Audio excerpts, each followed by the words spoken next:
الحمد لله نحمده ونستعينه ونستغفره ونؤمن به ونتوكل عليه ونعوذ بالله من شرور أنفسنا ومن سيئات أعمالنا من يهده الله فلا مضل له ومن يضلله فلا هادي له ونشهد أن لا إله إلا الله وحده لا شريك له ونشهد أن سيدنا ومولانا محمدا عبده ورسوله أرسله بالحق بشيرا ونذيرا صلى الله تعالى على خير خلقه سيدنا محمد وآله وصحبه أجمعين أما بعد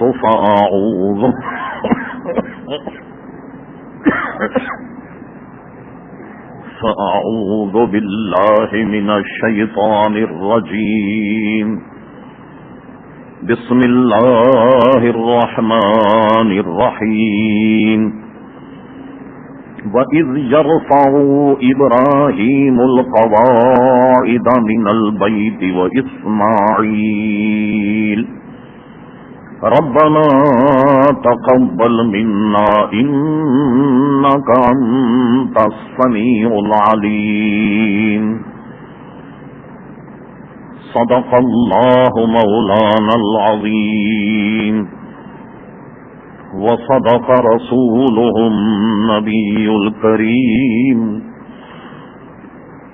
إن الله وملائكته يصلون على النبي يا أيها الذين آمنوا صلوا عليه وسلموا تسليما اللهم صل على سيدنا ومولانا محمد معدن الجود والكرم وآله وبارك وسلم صلاة وسلاما عليك يا سيدي يا رسول الله. محترم حضرات، حمد و صلاۃ کے بعد اس فقیر حقیر نے آپ حضرات کے سامنے قرآن مجید فرقان حمید کے پہلے پارے کے آخر سے ایک آیت مقدسہ تلاوت کرنے کا شرف حاصل کیا. قبل اس کے کہ جو کچھ تلاوت کیا گیا اس کے تحت کچھ لب کشائی کی جائے. اللہ تبارک و تعالی سے دعا ہے کہ وہ اپنے پیارے حبیب لبیب نبی کریم رؤوف الرحیم علیہ افضل الصلاۃ و تسلیم کے صدقے و طفیل مجھے حق کہنے کی توفیق عطا فرمائے. ہم تمام مسلمانوں کو اللہ تبارک و تعالی حق سن کر حق کو قبول کرنے کی اور اس پر عمل کرنے کی توفیق عطا فرمائے. آپ کے علم ہے کہ گزشتہ جمعے ہم نے یہ عرض کیا تھا موقع کی مناسبت سے کہ حضرت ابراہیم علیہ الصلاۃ والسلام کو رب کریم نے اپنے صاحبزادے حضرت اسماعیل علیہ السلام کو ذبح کرنے کا حکم دیا، اور آپ اللہ تبارک و تعالی کے اس امتحان میں کامیاب رہے یہاں تک کہ اپنے فرزند کو لٹا کر ذبح کرنے کے لیے چھری چلا دی، اور رب کریم نے اس منظر کو ملاحظہ فرما کر فرمایا وَنَادَيْنَاهُ أَيَّا إِبْرَاهِيمُ قَدْ صَدَّقْتَ الرُّؤْيَا، تو ہم نے ندا کی کہ اے ابراہیم علیہ الصلوۃ والسلام، تم نے اپنے خواب کو سچ کر دکھایا، اور اسی اپنے فرزند کی قربانی کے عوض ان کے فدیے میں جنت سے ایک دمبا لایا گیا۔ حضرت خلیل نے اس دمبے، اس مینڈھے کی قربانی فرمائی، اور اسی سنت کو زندہ رکھا گیا جو آج تک ہم وہ قربانی سر انجام دیتے ہیں۔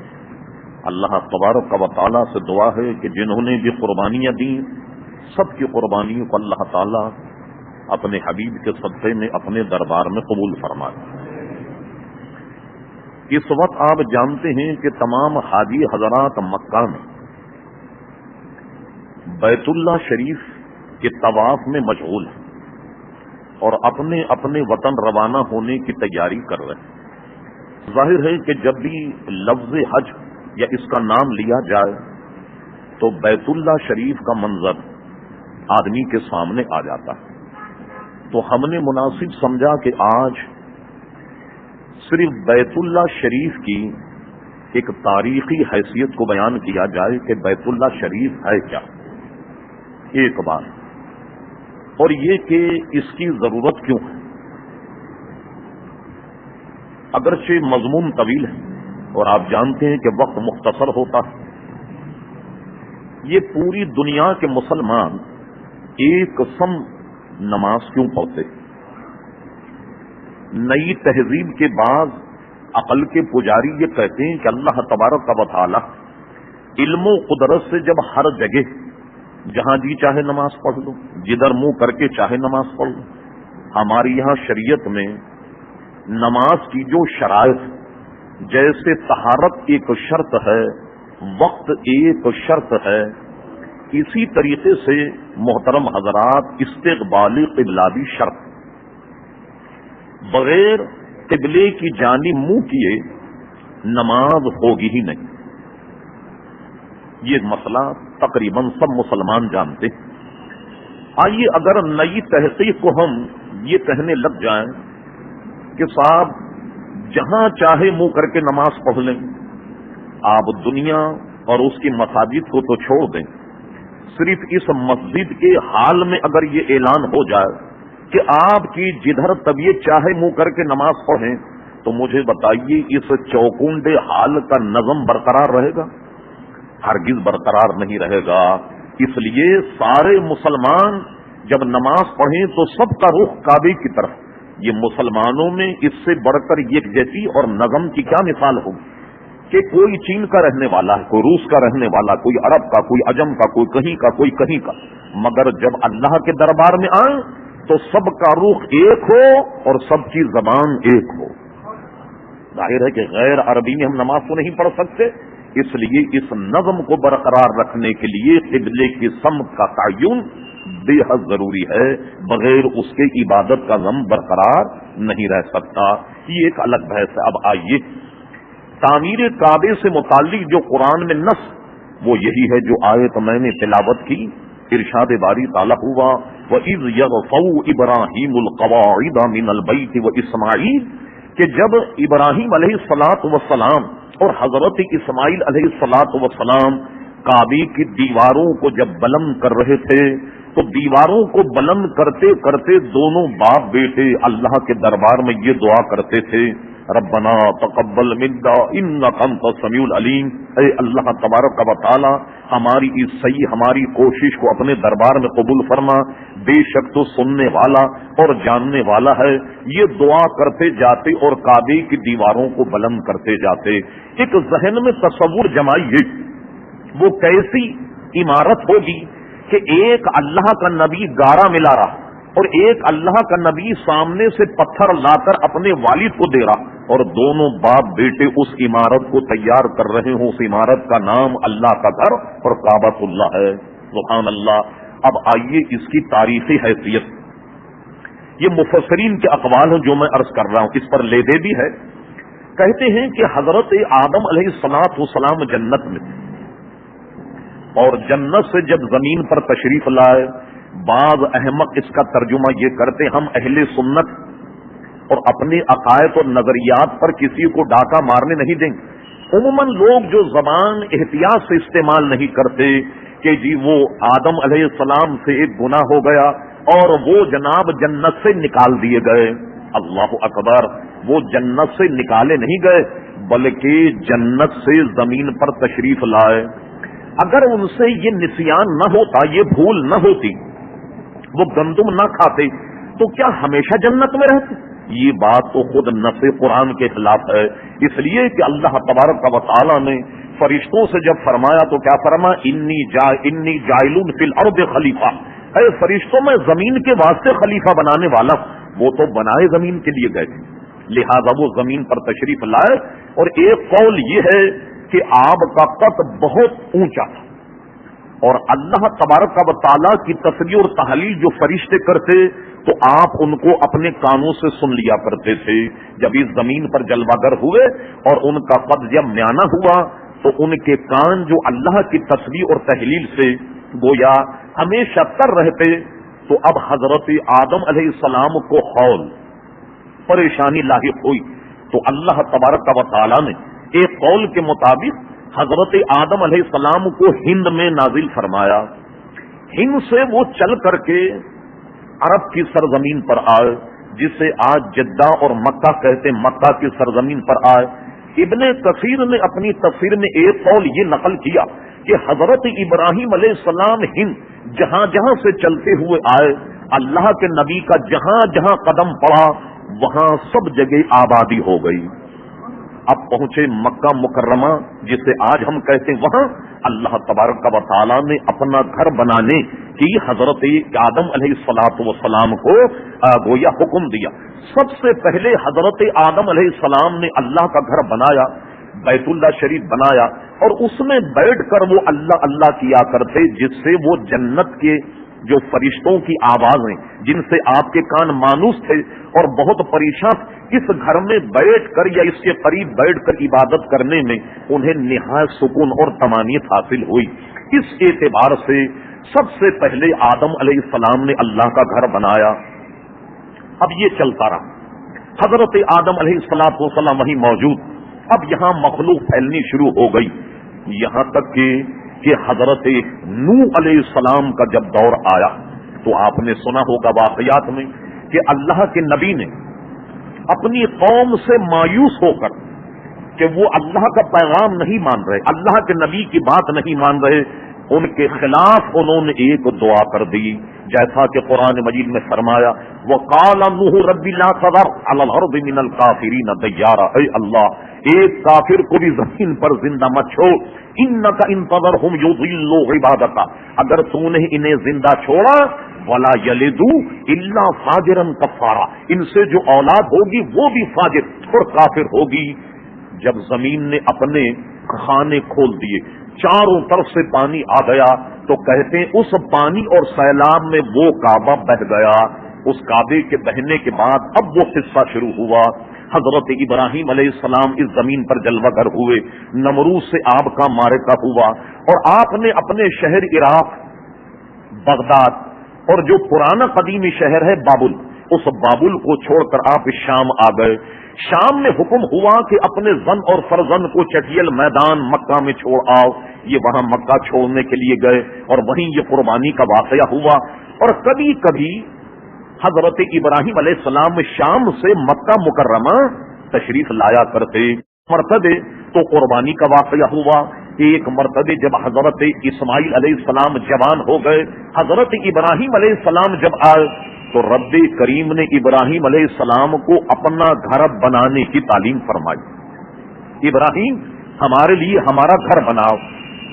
اس وقت جو ابراہیم علیہ السلام نے اپنے زن اور فرزند کو چھوڑ کر یہ کہا کہ اے اللہ تبارک و تعالی، میں اس وادی میں بے وادی غیر ذی زرع، کہ جس میں کوئی زراعت اور جس میں کوئی بھی پودا نہیں، ایسی وادی میں اپنے بال بچوں کو چھوڑ کے جاتا ہوں، عند بیتک المحرم۔ تو یہ بیتک المحرم کیوں فرمایا؟ وہاں کون سا بیت تھا؟ ایک روایت میں یہ ہے کہ حضرت نوح علیہ السلام کے طوفان کے بعد یہ عمارت گر گئی اور ایک سرخ رنگ کا ٹیلا وہاں بن گیا، اور اسی جگہ ابراہیم علیہ السلام کو گھر بنانے کا حکم دیا۔ ابراہیم علیہ السلام سخت بے چین ہو گئے کہ اس کا حدود اربع کیا ہوگا، کتنا گھر بنے گا، کتنی چوڑائی کتنی لمبائی ہوگی۔ اس میں بعض مفسرین نے یہ روایت نقل کی کہ رب کریم نے حضرت ابراہیم علیہ السلام پر سکینہ نازل فرمایا اور کہا ابراہیم ہم ایک سکینہ، ایک بادل بھیجتے، جہاں جہاں یہ بادل سایہ کرے تم وہاں کعبے کی دیوار کو کھینچ دو۔ چنانچہ بادل نے آن کر وہاں جہاں آج کعبہ سایہ کیا، اور سایہ کرنے کے بعد جتنا سایہ تھا ابراہیم علیہ السلام نے وہ چوکونڈی عمارت تعمیر کر دی۔ بعد مورخین نے لکھا کہ وہ بالکل مربع نہ تھی، ایک جانب سے 31 گز اور دوسری جانب سے 33 گز تھی، یعنی مربع میں کچھ تھوڑا سا فرق تھا۔ اب حضرت ابراہیم علیہ السلام، حضرت اسماعیل علیہ السلام جب اس کعبے کو تعمیر کیا تو ابراہیم علیہ السلام پر یہ وحی آئی کہ تمہیں میرا گھر تعمیر کرنا۔ آپ نے اپنے فرزند سے کہا، رب کریم نے ہمیں اپنا گھر تعمیر کرنے کا حکم دیا ہے۔ انہوں نے کہا ابا جان میں آپ کے ساتھ ہوں، جو بھی خدمت میرے لائق میں حاضر۔ اور پھر دونوں باپ بیٹے اب اس کعبے کی تعمیر میں لگ گئے۔ اس کا واقعہ معتبر مفسرین نے، بعض اس میں وہ چیزیں جو حدیث میں موجود، بعض وہ جو تفسیروں میں موجود، اور بعض وہ چیزیں ہیں جو بنی اسرائیلی قصوں میں موجود ہیں، مگر وہ بھی وہ جنہیں مفسرین نے نقل فرمایا۔ ان سب کی تلخیص یہ ہے کہ ابراہیم علیہ السلام نے نیو کھو دی، اسماعیل علیہ السلام کے ذمے تھا سامنے پہاڑ سے پتھر لانا، اور ادھر گاڑا ملا کر ابراہیم علیہ السلام بیت اللہ کی دیواروں کو بلند کر رہے تھے، جیسا کہ نص میں فرمایا وَإِذْ يَرْفَعُ إِبْرَاهِيمُ الْقَوَاعِدَ مِنَ الْبَيْتِ وَإِسْمَاعِيلُ۔ اب یہ دیواریں جب بلند کرنے لگے تو آپ جانتے ہیں، آپ نے مزدوروں کو کام کرتے دیکھا ہوگا کہ جب دیوار اس کے سینے سے ذری سی بلند ہو جائے تو کوئی اونچی چیز رکھنے کی ضرورت ہوتی۔ ابھی دیوار اتنی بلند ہوئی کہ کوئی چھوٹی سی نیچے چیز رکھنے کی ضرورت پڑی، جس کو آج ہم مقام ابراہیم کہتے ہیں۔ یہ ایک چھوٹا سا پتھر تھا۔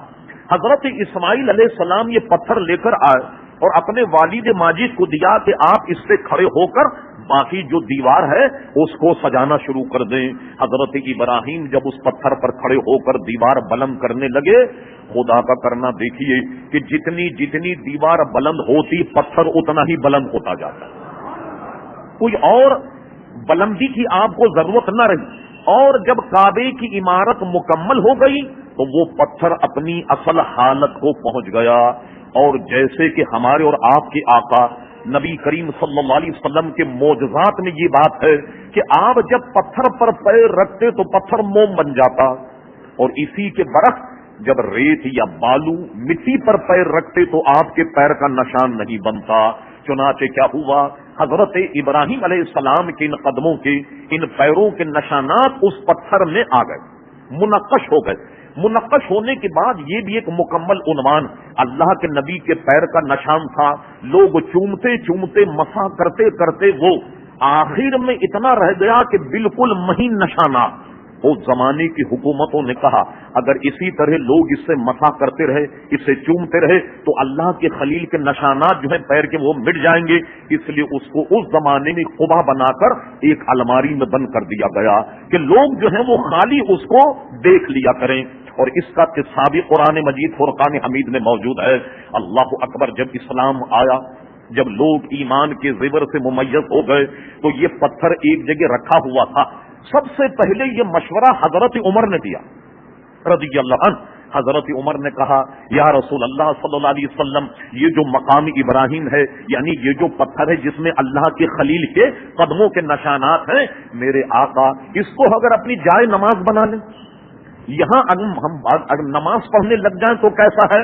کیا مطلب کہ جہاں اللہ کی خلیل کے قدموں کے نشان ہیں، برکت حاصل کرنے یہاں اگر ہم نماز پڑھنے لگ جائیں تو کیسا ہے؟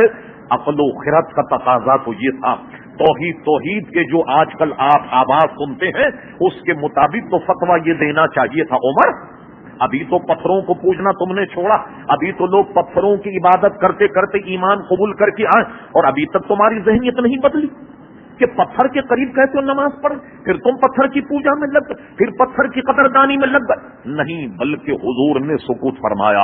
ارے آپ کا سکوت فرمانا تھا کہ قرآن کی آیت نازل ہو گئی کہ میرے حبیب مقام ابراہیم کو مصلی بنا لو۔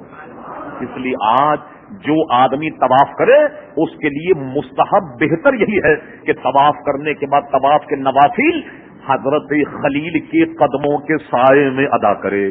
لیکن اگر رش ہو، عوام بہت زیادہ ہو، ہجوم ہو، لوگوں کو اذیت ہو، تو ہمارے امام اعظم ابو حنیفہ کا اس میں مذہب یہ ہے کہ وہ بیت اللہ شریف میں کہیں بھی نماز پڑھ لے تو نماز ادا ہو جائے، بلکہ ہمارے امام اعظم کی دلیل یہ ہے کہ ایک مرتبہ حضرت عمر رضی اللہ عنہ نے کعبے کا طواف کیا، طواف کرنے کے بعد وقت مکروہ تھا کہ جس میں نوافل نہیں پڑھ سکتے، آپ سواری پر سوار ہوئے اور تشریف لے گئے، اور حرم شریف کے باہر جہاں انہوں نے نماز کا وقت پایا وہاں آپ نے وہ نوافل ادا کیے۔ یعنی بیرون حرم بھی کوئی اگر وہ نوافل ادا کرے تو یہ نوافل اس کے ادا ہو جائیں گے۔ یہ نماز نفل ہے لیکن طواف کے واجبات میں سے ہے۔ غرض یہ وہ پتھر ہے۔ اب آئیے، بیت اللہ شریف کی عمارت مکمل ہو گئی، یہ پتھر اپنی اصل حالت کو پہنچ گیا۔ عقل نے یہ رہنمائی کی کہ میں نے گھر تو بنا لیا، مگر ایک علامت تو اس میں ایسی ہو کہ جہاں سے لوگ طواف شروع کریں۔ کیا کیا؟ اللہ کے خلیل نے کعبے کا ایک کونے کا انتخاب کیا کہ لوگ یہاں سے طواف شروع کریں۔ حضرت اسماعیل سے کہا کہ جاؤ ایک پتھر لے کر آؤ نمایاں، بڑا خوبصورت، تاکہ میں اسے کونے میں لگا دوں، لوگ جب طواف کریں تو یہاں سے کعبے کا طواف کریں۔ اب اس میں روایتیں مختلف ہیں اور اس کا عرق ہم بیان کرتے ہیں۔ کئی حدیث اور کئی روایتوں کا وہ یہ ہے کہ ایک روایت تو یہ ہے کہ جب حضرت اسماعیل ایک خوبصورت پتھر لے کر آئے تو کیا دیکھا کہ اللہ کے خلیل کے ہاتھ میں کوئی اور پتھر، وہ اسے نصب کر رہے ہیں۔ حضرت اسماعیل نے کہا مجھے تو آپ نے کہا تھا پتھر لانے کے لیے، فرما جب میں نے تمہیں بھیجا تو جبریل جنت سے یہ پتھر لے کر آئے اور کہا کہ یہ پتھر آپ یہاں نصب کر دیں، اس لیے میں نے اس پتھر کو نصب کر دیا۔ ایک روایت میں یہ ہے کہ بیت اللہ شریف کے قریب ایک پہاڑ بڑا مشہور جسے ابو قبیس کہتے ہیں، جب حضرت اسماعیل علیہ السلام ابو قبیس پر گئے تو ابو قبیس نے زبان سے یہ کہا اسماعیل ازل سے میرے دامن میں ایک امانت ہے، تم اسے لے لو۔ تو یہ پتھر جنت کا تھا جو ابو قبیس نے فصیح زبان میں کلام کرتے ہوئے حضرت اسماعیل کی جانب اشارہ کیا، آپ وہ پتھر لے کر آئے اور اسے پتھر کو لگا دیا۔ ایک روایت یہ ہے کہ یہ پتھر جو ہے یہ دودھ سے زیادہ سفید تھا، برف سے زیادہ سفید تھا۔ میرے آپ جیسے لوگوں نے اس کو ہاتھ لگا کر ہماری سیاہی اور ہماری سیاہ کاری نے اس کو کالا کر دیا۔ ایک روایت یہ ہے کہ یہ پتھر تو بہت سفید تھا، عموماً اگر بتی لوبان سلگانے والے جب یہاں لوبان وغیرہ سلگاتے تو کئی مرتبے بیت اللہ شریف میں آگ لگی، یہ پتھر تو سفید تھا مگر آگ کی وجہ سے یہ پتھر جو ہے وہ سیاہ ہو گیا۔ ایک روایت میں یہ ہے حضرت عمر رضی اللہ عنہ اور حضرت علی رضی اللہ عنہ کا واقعہ، حضرت عمر اس پتھر کو چوم رہے تھے، اسے بوسہ دے رہے تھے۔ بوسہ دینے میں حضرت عمر نے کہا اے پتھر، میں جانتا ہوں کہ تو سوائے پتھر کے کوئی نہیں، واللہ اگر میں تجھے حضور کو چومتا ہوا نہ دیکھتا تو میں تجھے کبھی بھی نہیں چومتا۔ لیکن پیچھے سے آواز آئی کہ عمر یہ خالی پتھر نہیں ہے، بلکہ سرکار کو یہ فرماتے ہوئے سنا کہ یہ پتھر وہ ہے کہ جب آدمی اسے چومے تو وہ اگر ایمان سے چومے تو کل وہ ایمان کی گواہی دے گا، اور نفاق سے اگر چومے وہ اس کے نفاق کی گواہی دے گا۔ وہ یہ ہر چومنے والے کا ریکارڈ تیار کر رہا۔ حجر اسود، اور ایک روایت یہ ہے کہ یہ ایک فرشتہ کہ جس کو پتھر بنا دیا گیا اور وہ کل تمہارے ایمان یا ایمان نہ ہونے کی گواہی دے گا۔ چلیے ہم گفتگو کو سمیٹتے ہیں۔ مان لیا جائے کہ ابو قبیس کا کوئی ممیز پتھر نہیں، مان لیا جائے کہ یہ جنت کا پتھر نہیں، مان لیا جائے اس میں کوئی برکت نہیں، میرے نزدیک، آپ کے نزدیک، اہل سنت و جماعت کے مذہب کے نزدیک ایمان سے کہو، خدا لگتی کہو، یا یہ فضیلت اس کی کم نہیں کہ اس پتھر کو لبائے مصطفیٰ لگے۔ جب حضور کے لب لگ گئے تو میں سمجھتا ہوں کہ جنت کے کسی پتھر کو فضیلت نہیں، دنیا اور مافیہ کے کسی پتھر کو وہ فضیلت نہیں جو فضیلت اس پتھر کو مل گئی کہ جس پہ لبھائے مصطفیٰ لگے ہوں۔ اور اپنی قسمت پر ناز کیجئے، اگر موقع مل جائے، حالت احرام میں نہیں، یہ میری بات یاد رکھیے، حالت احرام میں اس پر اتنا اثر لگا ہوتا کہ ہمارے امام صاحب کے نزدیک دم لازم آ جائے گا، احرام کی حالت میں نہیں، نفلی طواف جب آپ کریں تو ضرور حاصل کریں بغیر کسی کی اذیت اور بغیر کسی کو تکلیف پہنچائے کہ وہ آپ کو بوسہ نصیب ہو جائے۔ اور سبحان اللہ، آپ یہ دیکھیے کہ آپ اس پتھر کو بوسہ دے رہے ہیں جس کو نبی کریم علیہ السلام نے چوما۔ یہی فضیلت اس حجر اسود کے عزیزان گرامی کم نہیں۔ اور یہ بات کہہ دینا بھی فائدے سے خالی نہ ہوگا، جب حضور طواف کر رہے ہیں کتنے آدمی ہوں گے؟ 10-5 آدمی، یہاں تک کہ آپ آئیے اعلی حضرت امام اہل سنت کے حج کے مسئلے پر رسالہ اور فتویٰ انور البشارہ کا آپ مطالعہ کیجیے، آج سے کوئی 80 برس پہلے کا، 100 برس پہلے کا تصور کر لیں، اس میں اعلی حضرت نے یہ لکھا کہ دوسرے دن طواف کیا جائے تو گنتی کے 20-25 آدمی ہوتے ہیں اور حجر اسود کا بوسہ بھی مل جائے۔ تو آج سے تو 80-100 برس پہلے اگر آپ صبر کر کے دوسرے دن طواف کریں جو جائز ہے، اس طواف میں مشکل سے 30-40 آدمی ہوا کرتے۔ لیکن یہ بات کہ آج آپ طواف کریں، آپ یقین جانیے کہ آج طواف کرنے میں حج کا طواف جس سے طواف ہے زیارت کہتے ہیں یا طواف ہے اضافہ کہتے ہیں یا پر طواف کہتے ہیں، اگر آپ کے طواف کرنے میں زمین سے قدم اٹھ گئے تو قوم خود ہی آپ کو طواف کرا دے گی۔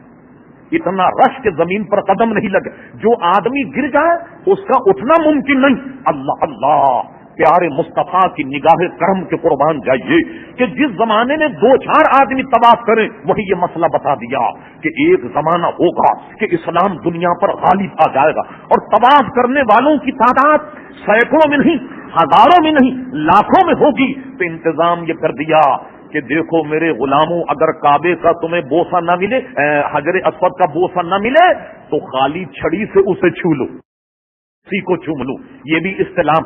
اور اگر چھڑی بھی وہاں نہ لگے تو سبحان اللہ دور سے ہاتھ کا ایسے اشارہ کر کے چوم لو، یہ بھی استلام ہو جائے گا۔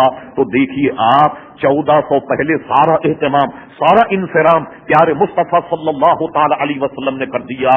یہ ایک مختصر تاریخ مقام ابراہیم اور عزیزان گرامی حجر اسود کی۔ ایک پھر بہت بڑی تاریخ اس کے پیچھے موجود ہے کہ بعض قبیلوں میں لڑائی ہوئی، انہوں نے حجر اسود کو نکالا، زمزم کے کنویں میں ڈال دیا، مٹی بھر دی، اور اس کے بعد برس لوگوں کو پتا نہیں تھا کہ حجر اسود کیا ہے، زمزم شریف کیا ہے۔ یہ سعادت بھی نبی کریم علیہ السلام کے دعویٰ حضرت عبد المطلب کے حصے میں آئی کہ انہوں نے کنواں کھودا اور حجر اسود کو نکالا اور اسے کعبے سے لگایا۔ ایک معاملے میں ایک بہت بڑا اس کا تاریخی پس منظر ہے جسے گھنٹوں چاہیے۔ اب آئیے بیت اللہ شریف کی یہ چوکونڈی عمارت جب یہ تعمیر ہو گئی، اللہ کے خلیل نے آواز دی، ایک ندا کی جس کا اجمالی قرآن میں بھی ذکر، یہ فرمایا کہ میں نے گویا بیت اللہ کی تعمیر کر دی، اب اس کے طواف کے لیے آؤ۔ تو کہتے ہیں جو بچے اپنی ماں کے پیٹ میں، جو اولادیں باپ کے صلب میں تھیں، چاہے وہ 2000 برس کے بعد پیدا ہونے والی، چاہے وہ 1500 برس کے بعد پیدا ہونے والی، چاہے وہ کہیں ہوں، جس نے ابراہیم علیہ السلام کی آواز پر لبیک کہا وہ حج ضرور کرے گا، اور جس نے جتنی مرتبہ لبیک کہا وہ اتنی مرتبہ حج کرے گا۔ کیسے خوش نصیب ہیں وہ لوگ۔ ہم نے حضرت علامہ مولانا ضیاء الدین صاحب مدنی رحمت اللہ علیہ کے واقعات کو سنا، جو اعلیٰ حضرت امام اہل سنت کے گویا خلیفہ تھے۔ سبحان اللہ، انہوں نے اپنی زندگی میں 70 حج کیے۔ کیسی خوش بختی ہوگی کہ جب ابراہیم علیہ السلام نے فرمایا آؤ کعبے کی طواف کی طرح، تو ایسے اللہ کے نیک بندے جنہوں نے لبیک لبیک لبیک 70 مرتبے کہا تو 70 حج کیے. آپ سن کے حیران ہوں گے. گلگت پاکستانی کا ایک شہر شمالی علاقہ جات کا گلگت کے ایک بزرگ تھے جن کا نام عبد المعبود شاہ تھا. میں نے ان سے ملاقات کی. وہ کراچی آتے ہر سال حج کرنے کے لیے جایا کر. ان کی عمر تقریباً 150 برس سے زائد, غالباً 155 یا 160 سال کی عمر میں ان کا انتقال ہوا. وہ اعلیٰ حضرت فاضل بریلوی سے بریلی شریف میں اس وقت جا کر کے ملے کہ جب اعلیٰ حضرت کے بڑے صاحبزادے مولانا حامد رضا خان صاحب بالکل چھوٹے تھے اور مفتی اعظم ہند پیدا نہیں ہوئے تھے. اس وقت ملے جا کر ان کے متعلق مشہور ہے کہ انہوں نے گلگت کی سرزمین پر رہتے ہوئے 135 حج کیے. ارے بعض ایسے خوش نصیب ہیں کہ انہوں نے کہا لبیک لبیک لبیک تو 135 مرتبہ لبیک کہا ہوگا اور اتنے ہی حج انہیں نصیب ہو گئے. دعا فرمائیں کہ اللہ تبارک و تعالی ہمارا شمار بھی ان میں کر دے جو لبیک کہنے والے ہیں تاکہ یہ سعادت ہمیں بھی حاصل ہو جائے. وقت بہت تیزی سے گزر رہا ہے. غرض یہ کہ یہ عمارت قائم ہو گئی. اب اس عمارت کے قائم ہونے کے بعد گاہے گاہے یہ گرتی رہی بنتی رہی گرتی رہی بنتی رہی اور اس کے گرنے کا سبب سب سے بڑا یہ تھا کہ یہ کعبہ نشیبی علاقے میں ہونے کی وجہ سے جب بہت بارش آتی تو پہاڑوں سے جب پانی نکل کر آتا یہ کعبے کی دیواروں کو گرا دیا کرتا تھا. اس کے بعد کیا ہوا, کچھ عقل لوگ سر جوڑ کر بیٹھے, یا آج کل کی زبان میں یہ کہہ دیا جائے کہ اس زمانے کے آرکیٹیکٹ کچھ سر جوڑ کر بیٹھے کہ کعبے کو کیسے محفوظ کیا جائے.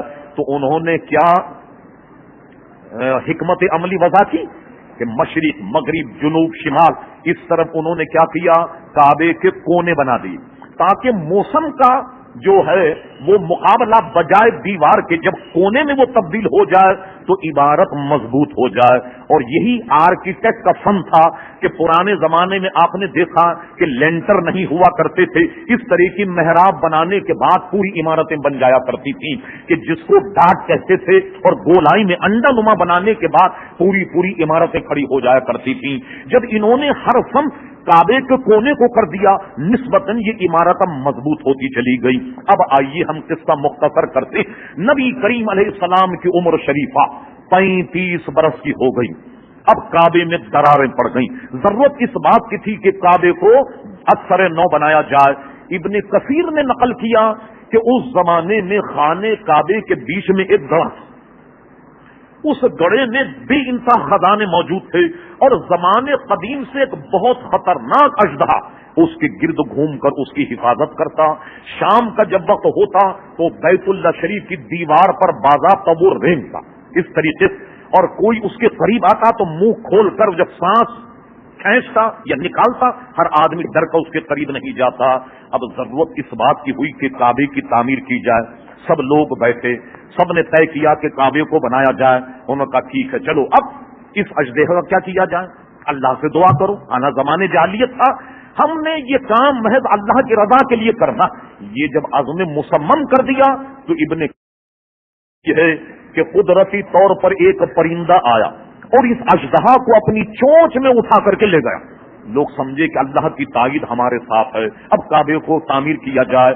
لیکن اب پہلا کدال کون مارے, اس سے شہید کون کرے, پہلی اینٹ کون نکالے. ایک جری آدمی تلاش کیا گیا جو کعبے پر چڑھ کر اس نے اپنی جناب کدال سے ایک پتھر بیت اللہ شریف کا نکال کر نیچے پھینکا. لوگوں نے کہا بس اب 3 دن تک دیکھو کہ اس پہ کوئی عذاب تو نہیں آ رہا. اگر اس پہ کوئی عذاب آ گیا سمجھ لو کہ اس گھر کو اسی طرح چھوڑ دیا جائے. مگر 3 دن تک جب وہ بالکل صاف خیریت کے رہا, اب لوگوں نے کعبے کی دیواروں کو ڈھا دیا. اور ڈھانے کے بعد میں ابراہیم علیہ السلام کی نیو جو آپ نے رکھی وہاں تک اس کی کھدائی کی. ابن کثیر جیسے مورخ اور جناب مفسر نے لکھا کہ جب ساری دیواریں گرا دی گئیں, نیو ابراہیم بنائی ابراہیم کو جب دیکھا تو وہ ہرے رنگ کی گویا ہرے رنگ کے پتھر تھے جو ابراہیم علیہ السلام کی بنیاد تھی.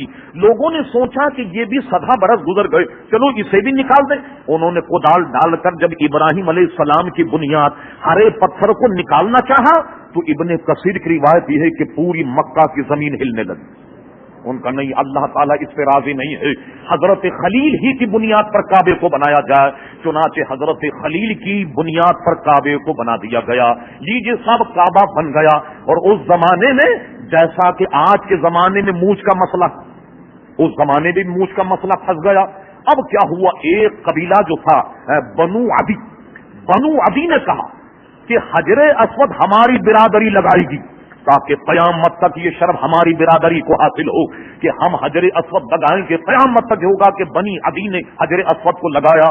آپ حیران ہوں گے جہالت کی انتہا کہ انہوں نے کیا کیا، اپنے ہاتھ زخمی کی، اپنے ہاتھوں میں زخم لگائے، ایک تش رکھا جیسے آٹا وغیرہ گوندنے کا تش ہوتا، تش رکھا، اپنا سارا خون اس تش میں جمع کیا، اور جمع کرنے کے بعد بنو عدی کے تمام جو بڑے بڑے لوگ تھے خون میں اپنا ہاتھ ڈال کر کے عہد کیا کہ اگر ہمارے علاوہ کسی نے حجر اسود کو لگایا ہم خون کی ندیاں بہا دیں گے۔ بڑی بڑی برادری میں تلواریں نکل گئی، خبر تھا کہ ہزاروں لوگ قتل ہو جاتے، مگر بنو عدی کا ایک بوڑھا بڑا سمجھدار، اس نے کہا یہ کام ایسے نہیں ہوگا، کوئی حکم متعین کرو۔ انہوں نے کہا حکم اگر متعین کریں، اس کے متعین کرنے میں جو ہے وہ بڑا اختلاف ہوگا، سب لوگ سر جوڑ کر بیٹھے۔ انہوں نے کہا بھائی ایک بات پر سب اتحاد کر لو۔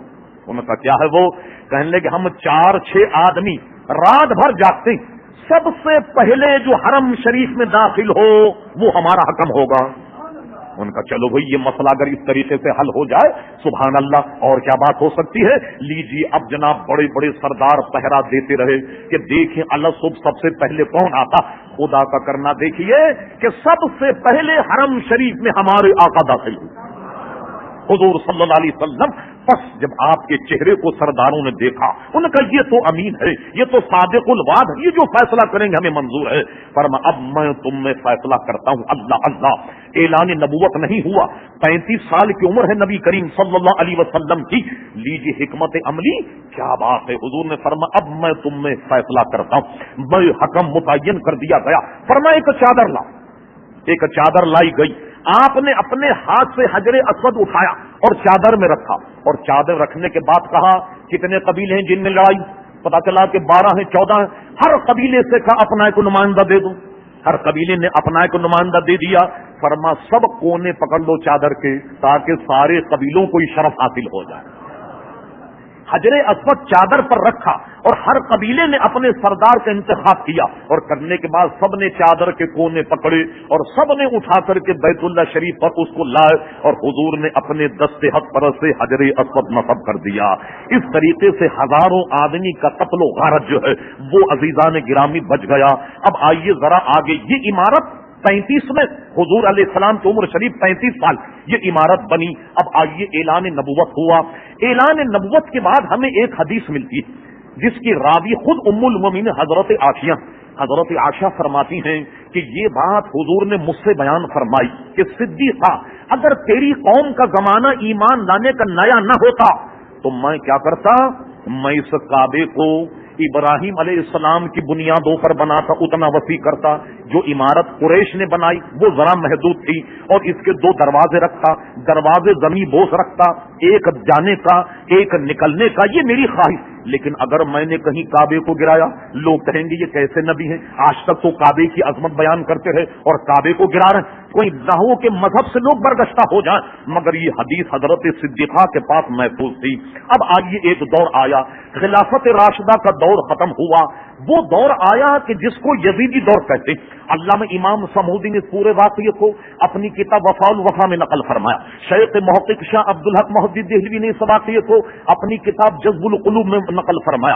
الوفا میں بھی یہ واقعہ موجود، تمام تاریخوں میں موجود ہے کہ جب یزیدی فوجوں نے مکہ پر حملہ کیا، مکہ پر حملہ کرنے کے بعد انہوں نے بیت اللہ شریف پر اتنی سنگباری کی کہ بیت اللہ شریف میں دراریں پڑ گئیں، بیت اللہ شریف میں آگ لگ گئی۔ اور ایک روایت ابن کثیر کی یہ کہ ابراہیم علیہ السلام کے جو دمبا لایا گیا اس دمبے کے سینگ بھی بیت اللہ شریف پر لٹک رہے تھے آج تک، یزیدی فتنے تک۔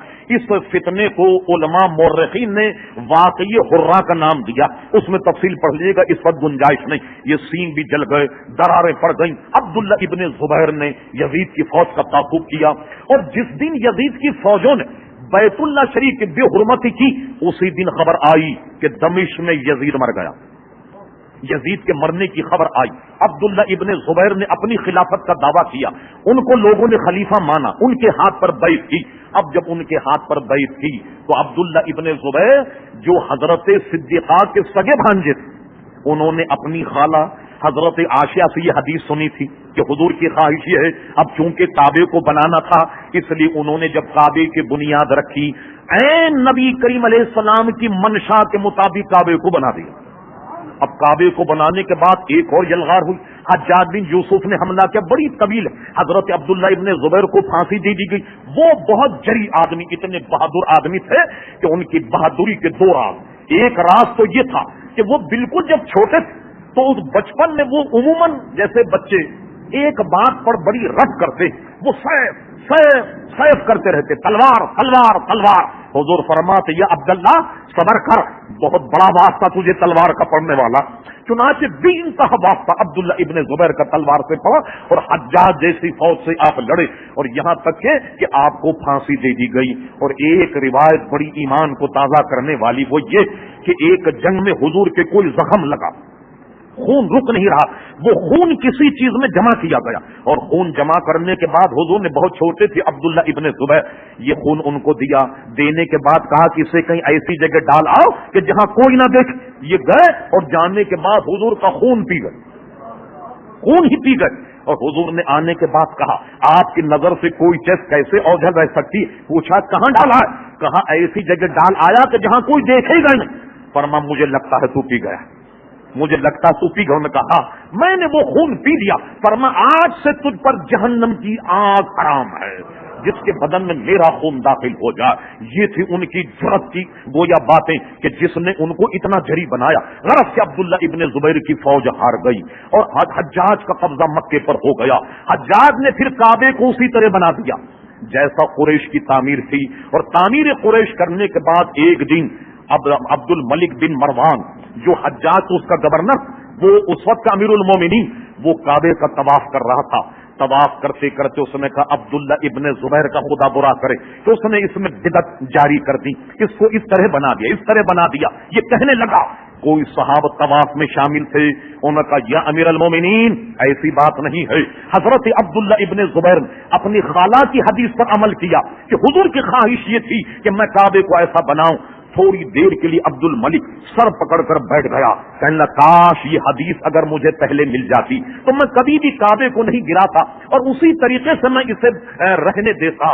اس کے بعد میں جب دور آیا جناب ہارون رشید کا، اس نے اس زمانے کے امام سے کہا اگر آپ کی اجازت ہو تو میں کعبے کو ویسے بنا دوں جیسا عبداللہ ابن زبیر کا کعبہ۔ انہوں نے کہا نہیں، ہم اس کی اجازت نہیں دیں گے، ورنہ ہوگا یہ کہ ہر بادشاہ آئے گا اپنی مرضی سے کعبہ بنائے گا، ہر بادشاہ آئے گا اپنی مرضی سے، تو کعبہ ایک بادشاہوں کا کھلونا بن جائے گا، لہٰذا اس کو اسی طریقے سے رہنے دیا جائے گا۔ کہ حضور کی تعمیر قریش کے بعد یہ کعبہ تاریخ اعتبار سے 14 مرتبے ٹوٹا، 14 مرتبے بنا۔ مختصر کرتے ہیں کہ بس اب اجازت نہیں دیتا۔ آخری عمارت جو آج موجود ہے سلطان عمار بن سلطان احمد خان والی قسطنطنیہ، اس نے اس کا کام 1039 ہجری میں شروع کیا اور 40 ہجری کو سلطان عمار بن احمد خان نے اس کعبے کو بنایا، اور کعبے کو بنانے کے بعد 1 سال مکمل ہونے کے بعد اس کی پہلی داخلی ہوئی۔ 1040 میں جو کعبہ بنا وہ یا ایک حساب سے 381 سال گزر گئے اس کعبے کو بنے ہوئے، اور آج تک تاریخ میں سلطان عمار کا نام موجود ہے کہ اس نے جو کعبہ بنایا ہے 350 سال بیتنے کے باوجود یہی کعبہ آج تک قائم ہے۔ اس میں رد و بدل ہوتا رہا، مرمت ہوتی رہی، مگر یہ صحرا سلطان عمار والی قسطنطنیہ کے سر ہے کہ جس نے 1040 ہجری میں اس کعبے کو بنانے کے بعد ایک تاریخ میں نام موجود ہے کہ اس کا آخری معمار عمار بن احمد خان ہے۔ اللہ تبارک و تعالی اس پہ رحم فرمائے۔ گفتگو ظاہر ہے نہایت منتشر تھی، لیکن ایک تاریخی پس منظر کہ کعبہ ہے کیا اور کیوں ہم اسے مقدس جانتے ہیں اس کا بتانا چونکہ ضروری تھا، میں نے 2-4 منٹ آپ کے زائد لے لیے، اس کی معذرت چاہتا ہوں۔ وما علینا الا البلاغ۔